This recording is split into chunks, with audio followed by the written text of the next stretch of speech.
तो आज हम लोग प्रश्नावली 13.2 का प्रश्न संख्या 7 और 8 बताते हैं। 7 में है दी गई आकृति मतलब दी गई चित्र में AB समांतर है CD। कहने का अर्थ है ये AB रेखा जो है इसके समांतर है, ठीक है।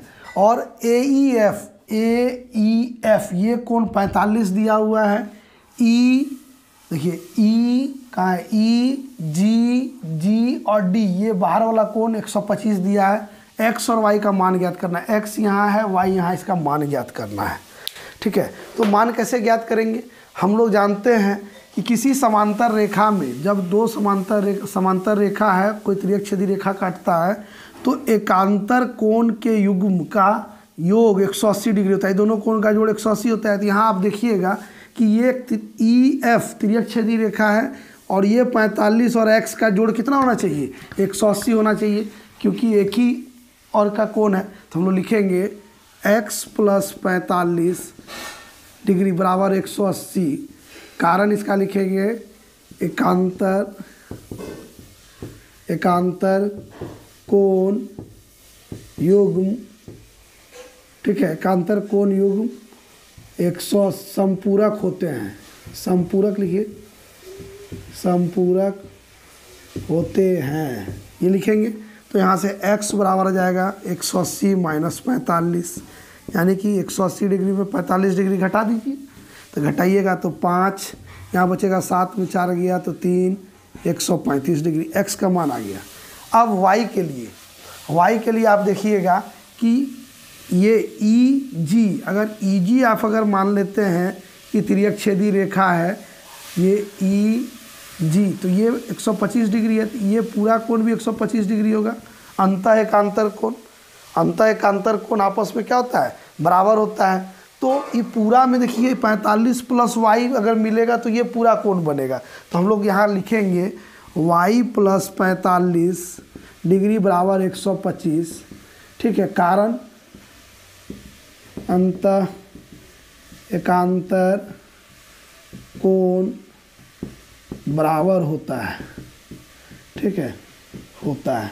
अंतः एकांतर कोण जो होता है वो बराबर होता है। तो y का मान यहाँ से आ जाएगा 125 घटा 45, घटाइए 5 में गया तो 0 हो गया, 12 में 4 गया तो 8, 80 डिग्री।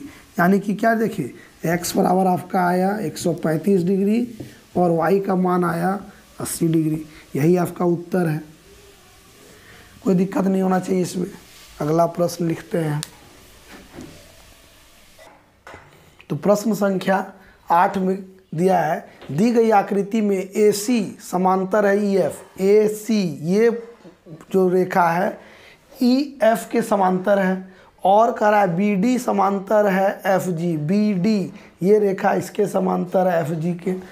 अब दिया हुआ है EFB ये कोण 130 दिया है, और CBD ये देखिए CBD 55 दिया है। अब कह रहा है X, Y और Z का मान ज्ञात कीजिए।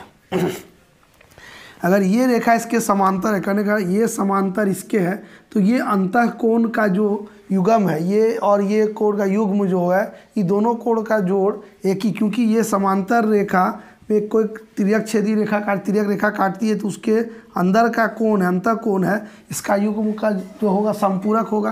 तो हम लोग यहाँ से लिखेंगे पहला के लिए x + 130 डिग्री बराबर 180 होगा। कारण लिखेंगे अंतः कोणों का योग 180 डिग्री होता है, ठीक है, वो लिखेंगे। तो यहाँ x बराबर हो जाएगा 180 डिग्री - 130 डिग्री, घटा देंगे तो x का मान आ जाएगा 50 डिग्री। x आपका 50 आ गया। ये जब 50 हो गया, अब देखिए ये तीनों कोण एक ही रेखा पर है, AC रेखा है। अब देखिए दिया गया है कि AC ये AC रेखा है, ये ऐसा नहीं है कि ये तो E बिंदु पर 3 कोण बन रहा है, तो तीनों कोण का योग जो होगा 180 डिग्री होगा। तो हम यहाँ लिखेंगे x + y + 55 डिग्री बराबर 180। क्या कारण लिखेंगे? एक ही रेखा पे बने कोण या एक ही बिंदु पर अगर होता 360, तो रेखा पर बने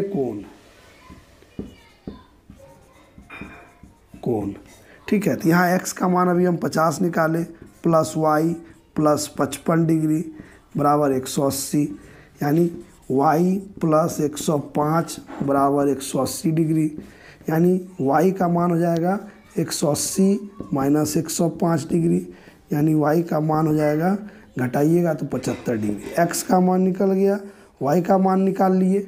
अब z के लिए, तो अब देखिए यहाँ क्या होगा, यहाँ भी वही बात होगा, y प्लस z का मान होगा 180। क्यों?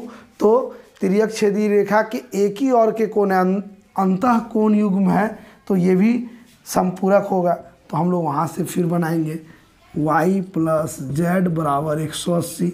इसको लिखेंगे, उत्तर में क्या लिखेंगे, यहाँ कारण में लिखेंगे अंतः कोण युग्म, अंतः कोणों का योग 180 डिग्री होता है।